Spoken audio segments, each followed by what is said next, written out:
নমস্কার, রান্নাঘরে মহারানীতে তোমাদের সবাইকে স্বাগত।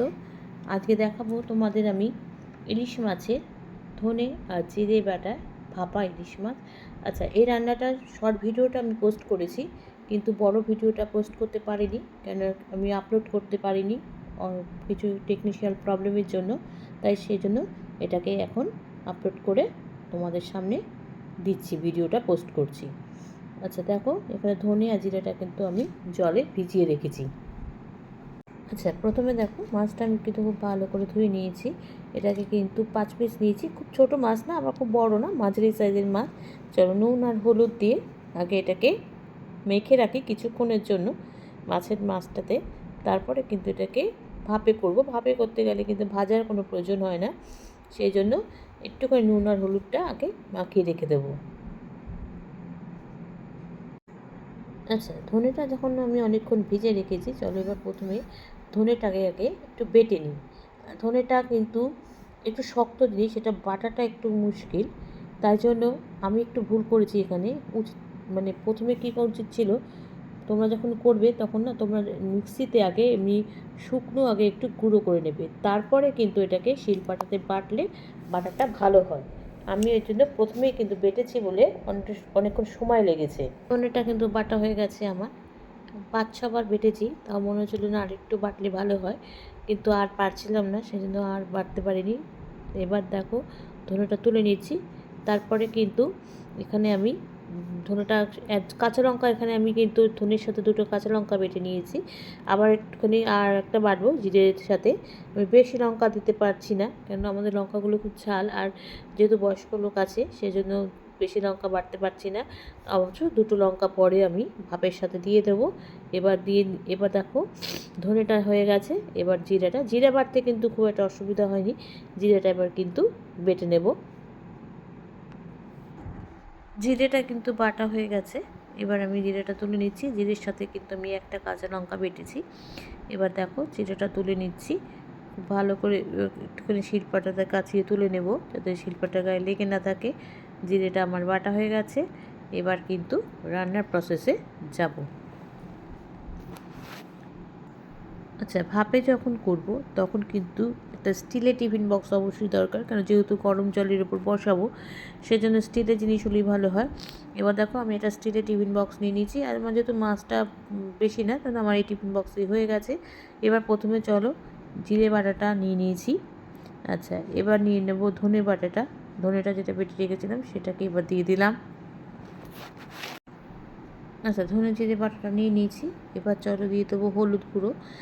এবার গুঁড়ো মশলাগুলো নিয়ে নিচ্ছি, দিয়ে দিচ্ছি হলুদ গুঁড়ো, আর দিয়ে দেবো হচ্ছে নুন। আচ্ছা, এখানে আমি তো শুধু ধনে আর জিরে দিয়ে করেছি, তোমরা কিন্তু এর সাথে একটু সর্ষে পোস্ত মিশিয়ে দিতে পারো, কোনো অসুবিধা নেই, খেতেও কিন্তু ভালোই লাগবে যেহেতু ইলিশ মাছ, সেজন্য।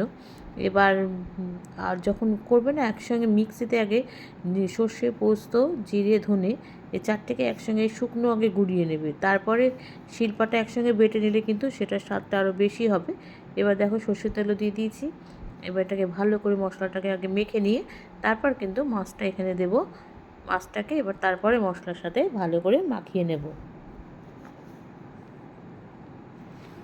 আচ্ছা, মশলাটা মাখা হয়ে গেছে। এবার কিন্তু মাছগুলো দিয়ে দিচ্ছি।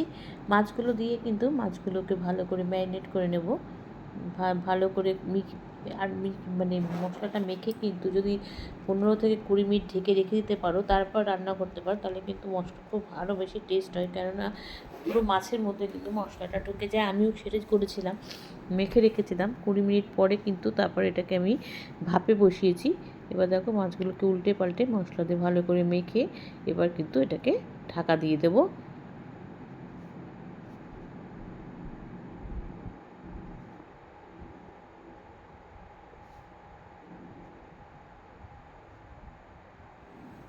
আচ্ছা, এবার কড়াইতে গরম জলটা অনেকক্ষণই বসিয়েছি, জলটা কিন্তু গরম হয়ে গেছে।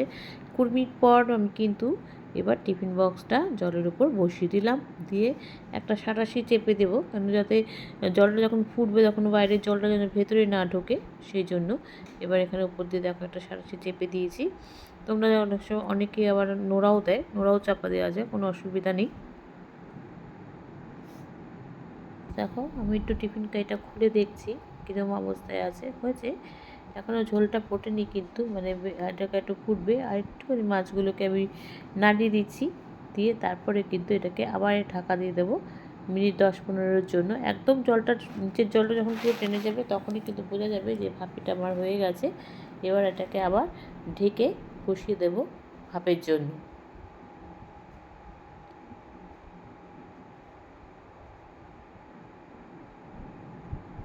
আচ্ছা, এখন দেখি এখন কীরকম অবস্থায় আছে রান্নাটা। হয়ে গেছে, কেন বোঝাই যাচ্ছে, দেখো জলটা একদম টেনে গেছে, শুকিয়ে গেছে, সেই জন্য রান্নাটা হয়ে গেছে বোঝাই যাচ্ছে। ঢাকনাটা তুলে দেখছি, হ্যাঁ হয়ে গেছে রান্নাটা। গন্ধও খুব সুন্দর একটা গন্ধ বেরোচ্ছিলো, কেন ধনে আর জিরে দেওয়া না, ধনের একটা সুন্দর গন্ধ আছে। এবার এটাকে কিন্তু ঢেকে দিয়ে কিছুক্ষণ আবার রেখে দেবো, রেখে তারপরে কিন্তু এটাকে সার্ভ করব।